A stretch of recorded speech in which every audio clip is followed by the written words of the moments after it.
What's up, everyone? Chris Manning here, Evan Demo here. It's a Locked On Cavs podcast, your daily look at the Cleveland Cavaliers. On today's show, we are going to talk about the Cavs win over Orlando on Saturday, which obviously saw the return of one Evan Mobley. We're going to talk about the rotation and what that looked like now that the team has basically its full selection of players back, aside from Colin Sexton. And we're going to look at Monday night's game in Dallas, Cavs-Mavs, 8:30 p.m. tip. We'll get into that all on today's show.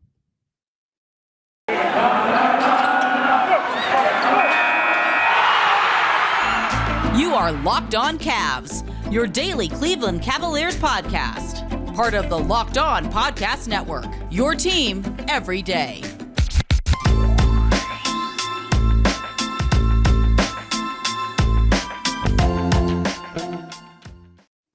Today's episode is also brought to you by PrizePicks. Check out PrizePicks.com and use the promo code NBA, or go to your app store and download the app today. PrizePicks is daily fantasy made easy.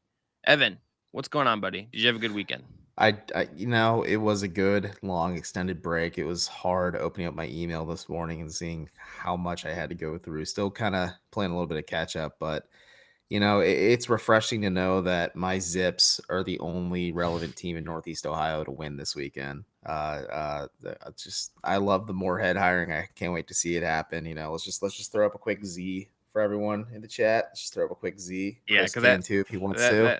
That's a thing that people absolutely do and have. Bro, we did it all the time. We threw up the Z. Yeah, you and your frat boy friends in college. I told my girlfriend when she had to give a presentation at UA a few weeks ago, I'm like, yo, throw up the Z to the students. They'll get it. And she's like, I will absolutely not do that. And yeah, like, she's smart. She gets it. She's just like my wife is cooler than me. Your girlfriend is much cooler than you. And we're doing well for ourselves, sir. Speaking of your wife, if those who watch the show, thank you for making Locked On Cavs your first listen and first watch. If you check us out on YouTube, subscribe to us if you haven't. We had vests on last week in honor of one Leanne Manning, because that is a Miami thing, is to wear a vest. And shouts to Mrs. Manning's 6th grade class. Thank you for making this your first watch. Wow, eighth grade class. Unbelievable. Oh my God, Evan, just out here with the factual errors. I don't keep up with your wife, and I defend your honor against her on social media because she loves your niece more. She does. My niece cooler than me. Anyway, Evan, Cavs magic. Cavs win. They're massive favorites. It was a magical game for the Cavs. Okay. Glad you got out of your system. Cavs were massive favorites for basically the first time all year. Beat a Magic team that's now, I believe, 4-17. I think it's only the second or third time they've been outright favorites in a game this year. Which just when they played the Pistons, I think they were an outright favorite. So the two really bad teams, and then the Cavs were like, Vegas is like teams that are intentionally trying to lose. Yeah, that are saying we're building culture or whatever. But the Cavs win 105-92. The Evan Mobley in his return, 33 minutes, 13 points on 5 of 12 shooting, 9 rebounds, had 4 blocks, had 9 rebounds and 3 assists. Darius Garland was to me the real star of this game. 26 points, 11 of 21 shooting, 3 of 7 from 3, 11 assists against just 4 turnovers. Jared Allen had 19, Isaac Okoro had 7, Larry Markkanen had 20 and 5, and Ricky Rubio had 5 off the bench, and Jedi Osman had 10 off the bench. Kevin Love had 10 off the bench as well. Evan, we're not going to do our awards this bench. Who did? Kevin Love had 5 points off the bench. What did I say? 10. Oh, okay. Jedi Osman had 10. Excuse me. Little cramp box square. Cavs went 9 deep, which we will talk about later in the show. But Evan, broad observations from this game. As far as I feel like really the focus here is Evan Mobley's back and did a lot of Evan Mobley things. And Darius Garland continues to probably be having the leap year that certain people on this podcast predicted he would have. I think we both had that prediction. I just want to stake my. I'm gonna you can plant that flag proudly, Mike. I'm gonna be the peak version of Baker Mayfield and plant that flag in the center of Ohio Stadium. Check out Locked On Browns for more. If you go on a tangent, I'm gonna drive to Cleveland and fight you. No, my takeaways from this game is you're absolutely right. The Cavs, yes, it sucks they lost Colin Sexton for the season, but Darius Garland now has full reins of the offense to start the game. They're not really taking turns bringing the ball up. Yeah, JB Bickerstaff will get creative sometimes and let Mobley or sometimes even Markkanen or Okoro initiate the offense, but we're really seeing Darius Garland hit at his full apex, and it's been amazing to watch. That's one of my biggest takeaways from this game from the Cavs side of things. From the Orlando side of things and the Anthony Lima side of things, Jalen Suggs is befuddling to me. Ivan kind of was a big fan of his at Gonzaga, and it's just interesting to watch him just kind of play with this Orlando squad. I think you can't take too much stock in his rookie season so far because the Magic they are trying to intentionally lose. They have a young coach that is trying to, like Chris said, quote unquote, build a culture. I They mean, have a they pretty are. good, I say that in jest, but I know, but they have a lot of fun. I said this in the preview for the game. Like they have a lot of fun young pieces. Now they just got to figure out how this all meshes, and eventually the winning will happen because naturally these young talented players they draft high will get better over time. Hot take, I know, but like the Magic have a lot of players individually that I like. Like I was always a fan of Gary Harris while he was with Denver. I really like Wendell Carter Jr. I was hoping the Cavs could have gotten him back in the draft. I like Franz Wagner. You and I talk about how he'd be amazing for Golden State. I like RJ Hampton. I like, oh my god, Nick oh my god, the kid. He played for North Carolina. I really like their point guard too, but he was out tonight. Cole Anthony, that's it. Cole Anthony. I just couldn't think of the name. And then the most surprising thing to me of all is there's a young player, not a young player, but a veteran wing on Orlando's bench who played the least minutes for the Magic that I think the Cavs should try and acquire in Terrence Ross. yeah, Terrence Ross, yeah. that makes no sense in this Magic team. Terrence Ross would make sense on a team who's trying to make the playoffs like Cleveland or like even a contending team like one of the LA teams or even hell Golden State if they want to really push this 3-point shooting thing to the max. But Terrence Ross is kind of wasting away in Orlando right now. And I'm going to start a free Terrence Ross campaign quietly because I'd Yeah, like to see him on a good team. I'm curious to see like what the price for him would be. That's something I think we'll talk about. I think certainly closer to February when we see where the Cavs are at. But I think this is like Garland. I think his leap year is just happening. Like I think he did a ton of really good work out of the high pick and roll, and not just like the shot making stuff. That is sort of one of the elite things he could do. But he's making positive plays out of every iteration they ran of it. He didn't. I don't even think he made necessarily like a shot straight out of like a spread high pick and roll in this game. Like he just has such control in his finding guys and his I tweeted something a couple weeks ago about his court awareness, and people are like, okay, what does that mean? Is that just, or are you just speaking on your butt? I'm like, no, watch Darius Garland play, and you can tell where he's noticing. You could, if you watch him play and you just watch him on a possession, you can see him this year start to notice where guys are going to be, and he keeps like tabs on things as things are going. This is like a sign that he is figuring out how to run an NBA offense. Like he will, if there's an Or off ball shooter that if he you knows where watch he's the going to Queen's be. Gambit, it's like when she's looking at the ceiling, seeing the chess moves ahead Yeah, of time. hopefully he's not popping massive amounts of green pills and vibing with Jojen from Game of Thrones. But like in this offense, he is like seeing like if there's a shooter that he knows he can come back to on the secondary action, he's like, okay, I know exactly where that guy is. I have placed him. I can come back to that. And he goes through these reads really quickly, and it's really impressive. It is why like I think like even like again, this is a bad team, and Rubio still had 8 assists, but like on a night where Rubio wasn't like peak Rubio, and Rubio's kind of perhaps come back down to earth in some ways from what he was to start the year when he was playing at a really high level. This is like a Darius Garland that you can do like a lot of really interesting stuff with. And that is like a really good sign for the Cavs if they're going to build something. It makes life easier for them. It makes life easier for, Isaac Okoro. It makes life easier for a bunch of different guys on this team. And it makes the offense just functional better. Evan, what did you think of Evan Mobley, however?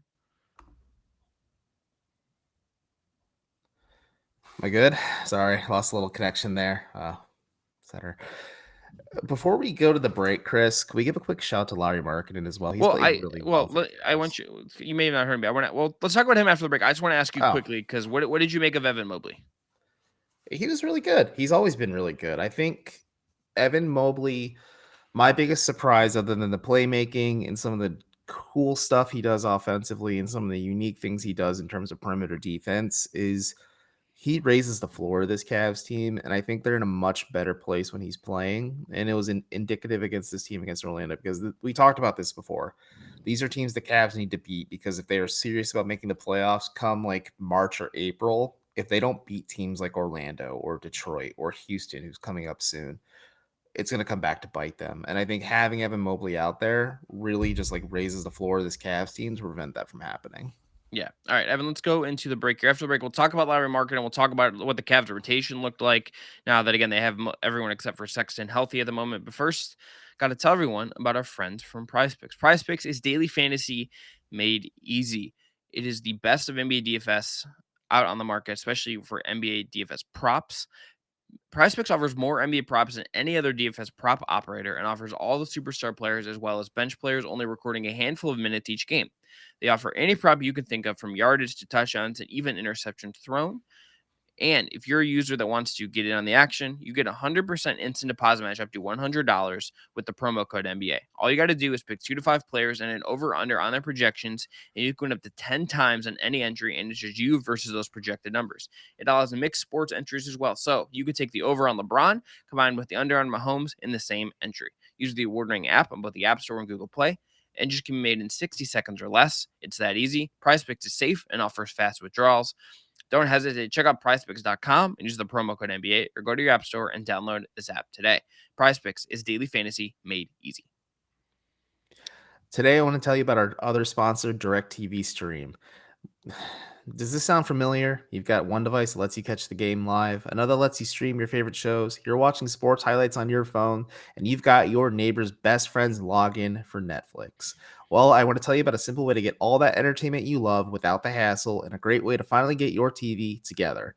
It's called DirecTV Stream, and it brings you live TV and on-demand favorites together like never before, so you can watch sports, movies, and shows all in one place.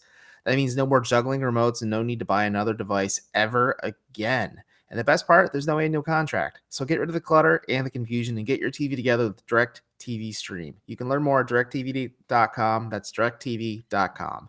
Compatible device required. Content varies by package. Evan, to answer your question belatedly, I think this might have been the best marketing game we've seen all year. He's obviously not going to shoot 50% from three, like he might, like he did in this one. But he was 4 of 8 from three. He was only 4 of 9 from inside the arc, which like you kind of need him to capitalize on some of that stuff. Well, but that's okay. 5 rebounds for him is good. I thought the defense was good. Had a just overall I think a positive impact in a way that he looked comfortable, and that's a kind of what you kind of need from him if you're going to continue to roll, this 3 big lineup. And I think this is I think we're at a point where we got past the 10 games. There's obviously some injury stuff. I think it's just pretty clear that this is just going to be what JB believes is like his best starting 5. And barring future injury or anything, I think this is what we're riding with here. I think for Markkanen, he just played well. And I think if you can get him to 3 of 8 from 3 every night, you can have him be a guy that helps your stretch defenses out. And he plays like this. Like you can accept that even if he's again not going to shoot 50% from 3 every night, he's going to have some 2 of 8 nights. He's going to have some 1 of 7 nights or whatever. But he was probably not going to remain as bad as he was from 3 to start the year. And if this is the sign of him kind of getting comfortable and finding the evenness of the energy, let's say, that is maybe taking away from his offense to some degree because of how hard he's having to play in defense compared to how he had to play in the past, this is a step forward for him in a way that I think is at least productive for the Cavs. Yeah, I agree with that. I think since coming back due to health and safety protocols, Markkanen is averaging 18.6 points per game. He's shooting 37.3% from 3. Like Chris said, he's not going to shoot 50% from 3 for the night, every given night. But I talked to his agent about this, why he signed with Cleveland. Part of the reason was playing with Darius Garland. Part of the reason was, playing with Ricky Rubio as well, because he now has 2 true point guards that he can share the floor with on any given moment. Like, no disrespect to Kobe White or Tomas Satoransky and whatever else the Bulls were rolling out, but they weren't getting Markkanen involved properly, and he wasn't being properly utilized. And I think he'd be interesting in this Bulls. Yeah, the guys to the fit, but he'd be really interesting. They have this Bulls team now because defensively, him and Vucevic is a mess. Yeah, but imagine Lonzo or DeMar, who's become a really good, and Caruso. Yeah, it'd be great. Yeah, those 3. It's the what if now, because you're like, well, I can play with Darius Garland and Ricky Rubio, 2 very talented playmakers, or I can play with otherworldly playmaker in Lonzo Ball, and then Alex Caruso, and like you said, DeMar DeRozan's playing pretty well too. But DeRozan's good. Shouts to James Rapine. Shouts to him, the toughest dude in the league, the guy no one will ever mess with, but also apparently the nicest person you can ever meet. But the marketing's been kind of fun. Like you said, I think JB Bickerstaff is going to stick with this lineup. We are 20 games into the season now for Cleveland. It feels safe to say that the Cavs are going to play big. They're going to play Markkanen as a 3 going forward, and it's weird. It's unconventional. I can make my Kevin Durant jokes all I want, but it still feels a little uncomfy to me watching it happen. But for what it's worth, it's working. And I think as Markkanen continues to get comfortable that's what I stress. The worst thing to happen besides him getting COVID, because it's awful, I don't wish that on anyone, is he loses the opportunities to gel with his teammates and find comfort, familiarity, and a level of comfort, whether it's with Darius and Ricky or even Evan and Jared as well. He's been fun, and I think he's going to make life easier for the rest of the offense, especially like you said, he's not going to shoot 50% from three every night, but teams are going to have to respect more and more his theoretical 3-point gravity, and it's just going to make the offense so much easier for the rest of the team too. Like Isaac Okoro, really going to benefit from Lauri Markkanen on the floor. Evan Mobley and Jared Allen obviously benefit from Lauri Markkanen on the floor. And Yes. Darius Garland especially, that's just a reliable pick and pop partner for him too. So like, it's weird, it's unconventional, but somehow the Cavs are making it work, and it's just weird, man. I Yeah. was not on board with this at all, and I've slowly warmed up to the idea because it's just working. Like Yeah. 20 games in, I would not believe the Cavs are 10-10 right now. No, I mean, this team is, I think, exceeding expectations in every single way. But to look at the rotation, again, the Cavs go 5. They played the 5 starters, all pretty heavy minutes. Garland played 36, Mobley played 33, Allen played 36, Markkanen played 32, Okoro played 27. Love played 19. Osman played 22, which is like a 2-minute bump from where he normally is. So that's not really anything significant. Rubio played 27. And then Lamar Stevens is man 8, only played 8 minutes. So Dean Wade, excised from the, was a starter. Them's the breaks. He's now out of the rotation just because of their healthy and he doesn't fit. Was Dean listed as out or was he Oh, available? you Because he had a calf. He was that's listed true. doubtful with a Yeah, calf okay. injury Yeah, against okay. Orlando. But it's fair. Totally forgot that. To be fair, he still could be out of the rotation, I think, is sort of I would be curious to see how he goes here. But no Denzel Valentine minutes, no Dylan Windler minutes here. That's the more. They went basically 7 here. They went 7 guys. Lamar Stevens had a cameo. How much does he charge per appearance? Waiting for you. Evan, here's just my only read on this. I don't know if this is like a sustainable thing I would want to do over an 82 game season to play like the especially because like there's going to be nights where like JB just like plays Mobley 40 minutes and he's going to do that consistently.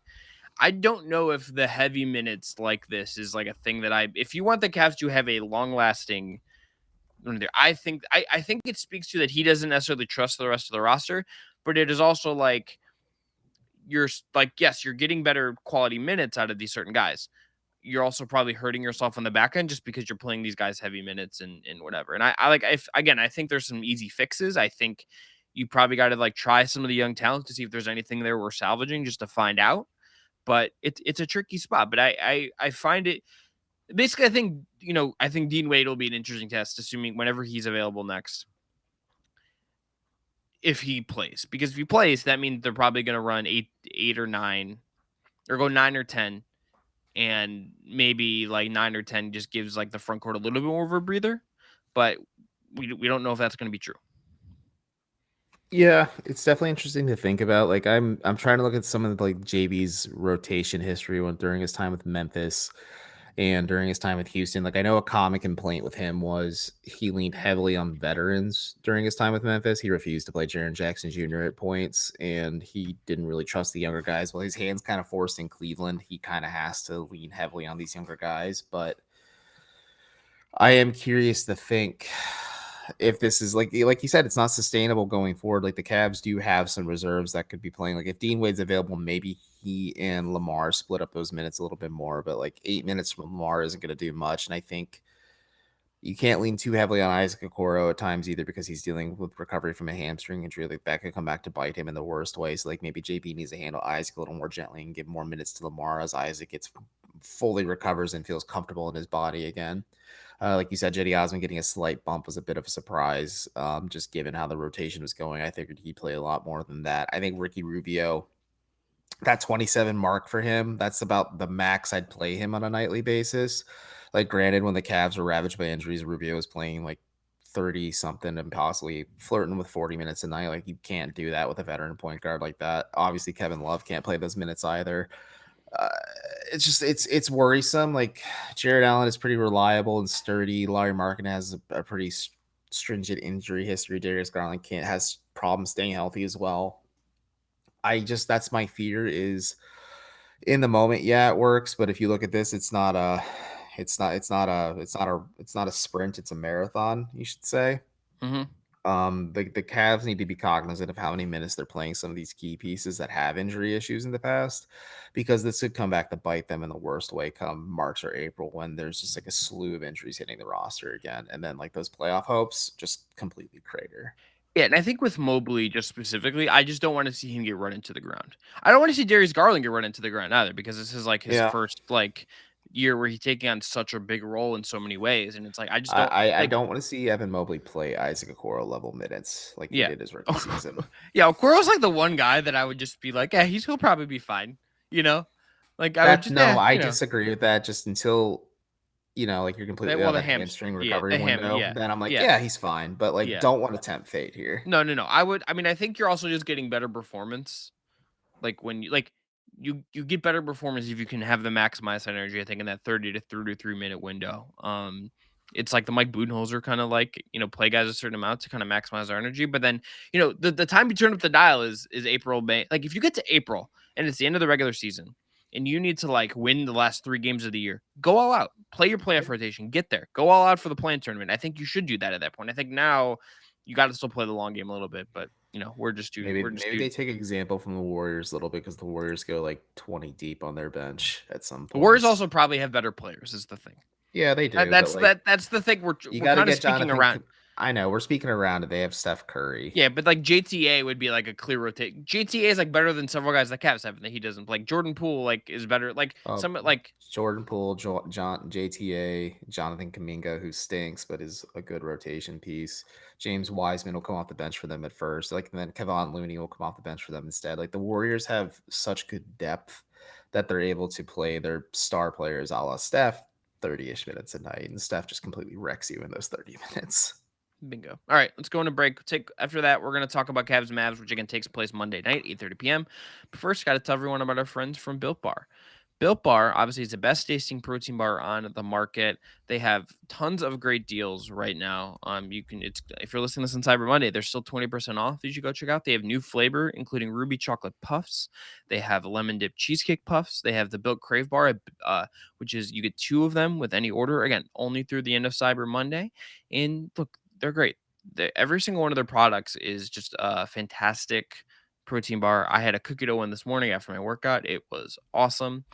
Like you can't go wrong. I ran 2 5Ks last week. I ate a Built Bar after both of them because I wanted to save room to eat other stuff, and I still enjoyed myself. I got to my car, and I had a nice Built Bar, and it was delightful. It paired really well with my post race Michelob. Michelob, come back some after the show. But look, Built Bar, save 20% with Locked promo code Locked 20. Again, take advantage of these deals while you still can. Cyber Monday with Built Bar. You don't have to go fight at the stores. You're not trying to like you buy some random stuff. Like just go get some Built Bar, stock up, get that protein you need. Again, promo code Locked 20. Today's episode of Locked On Cavs is also sponsored by BetOnline. It's holiday season. We all know what that means. Football, and nothing goes better with football than betting. BetOnline has you covered all holiday season with more props, odds, and lines than ever before. BetOnline remains your number one spot for all the sports action this holiday season. Head to our new updated desktop or mobile website to sign up today to receive a 50% welcome bonus with promo code Locked On. You have to use that promo code in order to receive your bonus. And it's not just football. BetOnline has pro and college hoops, NHL, boxing, UFC, even your favorite Vegas casino games. Do not wait to take advantage of all these amazing offers available for the 2021 season and beyond. BetOnline is the fastest and easiest way to bet on all your favorite sports. BetOnline, the exclusive betting partner of the Locked On Podcast Network. All right, so Evan, Cavs Mavs. Mm-hmm. Cavs, I believe, are 5-point underdogs on the road. They are. Christopher Friends Pen Online. Luka Doncic, obviously, kind of the mainstay of what Dallas is doing. Will run tons of pick and roll. I would highly expect Isaac Okoro to have to be defending him for most of the minutes. Just can't imagine like it just makes sense to like try anything else. What do you imagine as some of the things you're looking forward to seeing? What are you kind of looking forward to? Well, let's talk about what you're talking about with Isaac defending Luka. Like, yes, that should be what the Cavs employ to start the game, but maybe this is where we see Lamar Stevens making more than a cameo as well, where you try to throw a bit more bodies Luka's way to kind of slow him down a little bit. And I think Lamar has shown the ability to defend wing players like Luka, especially ones who lack lateral quickness and athleticism like Luka does. I think Lamar would be a pretty easy matchup for him. I'm also looking for how Dallas employs Kristaps Porzingis? Do they put him on Evan Mobley and make Evan Mobley defend him? Do the Cavs force Evan Mobley to defend Kristaps Porzingis outright? Do they put Jared Allen on him? Like, there's a bit of that stretchiness Porzingis provides, so it's a little tricky there. Other than that, like, I mean, obviously the mainstays for Dallas are Luka and Porzingis, and then you have like Tim Hardaway Jr. and other key pieces like that as well. Like this Mavs team is disappointing, I would think is fair to say. They were disappointing last year. They're disappointing this year. They're kind of underperforming despite Luka being here. Very reminiscent of the first era LeBron teams, if I can. But this is like the map. The Cavs are 5-point dogs in this one. I think this is a game that's winnable for Cleveland in terms of like their entire gauntlet they have coming up this week, because it's not just Dallas. They have Miami, then they have Washington again, the Eastern Conference leading Washington Wizards, and then they get David Locke and the Utah Jazz on Sunday. Yes. So like not an easy schedule, but I think this is the most winnable game of the 4 games coming up for Cleveland. Yeah, I would agree. I think Miami, if they're like gonna play everyone, like is just really good. Hot take. Miami's really good. Note on Dallas, they're 7th in the league in 3-point rate, but they're 21st in percentage at 33.5%. That's below league average right now. So keep that in mind. They're gonna if they go roll with the same starters they had the other night, it's gonna be Luka, Dorian Finney-Smith, Tim Hardaway Jr., Porzingis, and Willie Cauley-Stein. Then Kleba, Bullock, Sterling Brown, Dwight Powell, and Trey Burke off the bench. Depending on the health of Jalen Brunson as well, obviously, because he's a pretty key piece. But you look at this team and it's like, I think I'll be curious to see how the Cavs this is like a weird guy to kind of call out here, but I wonder how they're going to defend Dorian Finney-Smith, because like you don't necessarily like he's not a high volume guy. Like he took 4 shots against Washington, but he's a guy that's a good 3-point corner shooter. And like you don't want to like totally just give them those shots. Like that's like easy food for Luka to just like feed that corner over and over again. So like do you put like Mobley on him maybe, and like Mobley has to cover some ground just to like, but he can't do that as a help guy. So you can hook on Clint as Allen, like, or does Markkanen go on him, which would sort of be like probably the more straight up one. It's a tricky thing for Garland too defensively, because like this is where like is he going to be like Tim Hardaway Jr.'s like I think the move is like Okoro on Luka like pretty clearly, but Tim Hardaway Jr. like has some like he's not a bad NBA player. Like I think Garland will have to really battle on defense to kind of make this one sort of functional. No, He's a little bigger. Is a good player. Yeah. Yeah, but it's like there's just obviously like he's not an offensive hub. Like he's going to make you pay. He's going to get his shots up and he's going to take a bunch of threes. But it will just be a game where Garland needs to mark. And I would expect too, like Jared Allen is just going to like roam off like however many minutes, whoever is like nominally playing center when they're not trying to space things out, right? Jared Allen is probably going to like I would expect lots of Jared Allen mucking up the paint by rolling off of Willie Cauley-Stein and then just betting he can recover and contest any shot that comes away, because he probably can't. And then I think it'll be really curious to see what they decide to do with Mobley, because if they say, okay, we're going to play this straight up, you're going to defend Kristaps, that's a choice. Or you could, again, I think having him defend Dorian Finney-Smith could just be like an interesting wrinkle to really try to like have him have Markkanen. Like if you just bet Markkanen can contest Porzingis' shots because Porzingis isn't a post-up threat, I kind of would buy that as a gamble. I would buy that as a decision you can make, even if Porzingis is like nominally a threat. Yeah, I think those are all fair points. I don't know, man. It's just this game has the ability to be fun. This Mavs team is just a little weird. Like I said, they're disappointing. The Jason Kidd hiring is still to be determined if it's a good one for them or not. I don't know. It's just the Mavs just kind of feel like they're stuck in reverse, but it's like 2 steps forward, 3 steps back. It's just how I feel about the Mavericks when I watch them play or when I break down footage. I'm like, they have a lot of fun individual pieces. I'm still waiting to see them cohesively put it all together, because like they have the talent to take the Western Conference by storm, especially because they have Luka Doncic on their roster. And still, my biggest what if is if LeBron didn't throw that game against Brooklyn. I'd be saying hallelujah. Well, you mean you could be Jeff Nahman and blame Spencer Dinwiddie instead. No, I'm the nihilist. I'm the cynical Cavs fan. It's LeBron James' fault that the Cavs don't have Luka Doncic. It's not Spencer Dinwiddie's fault. Spencer Dinwiddie's a fun story. Don't be a wiener about it. Even though he gets paid in crypto. Not you, Jeff. I know you're listening, Jeff. But can I share something? Because I'm a bit of a... Here's just one other... I want to make one other point about this game. One other point. I think Luka Doncic is just obviously going to be the center of this game. I would just, again, very much expect lots of him running pick and roll. lots of him feeding everyone, and how the Cavs decide to defend him and what kind of coverages they throw at him will just kind of be the most interesting thing. And it's one of the more interesting tests. Like this will almost certainly be the most heliocentric to one player offense the Cavs have faced all year and will face all year. And how they defend it will just kind of be an interesting, because it's a perimeter oriented guy and not like an opposite way. But Evan, you got to wrap up. So Yeah, we do. what's your last thing here? Just back when the Heat played the Mavs in the finals, I owned this shirt and I wore it with pride as Dallas won the championship, and it's still in my closet, deep in my closet. So I don't know, man. I have a soft spot for the Mavericks, is what I'm trying to say. Cavs for Mavs was a thing. Bill Bender, obviously the king, is in the waiting room for another show. Ohio University graduate Bill Bender, because he didn't go to Akron like a chump. But that's gonna be it for Locked On Cavs. We'll be here next time with more Cavs stuff. Until everyone, be well.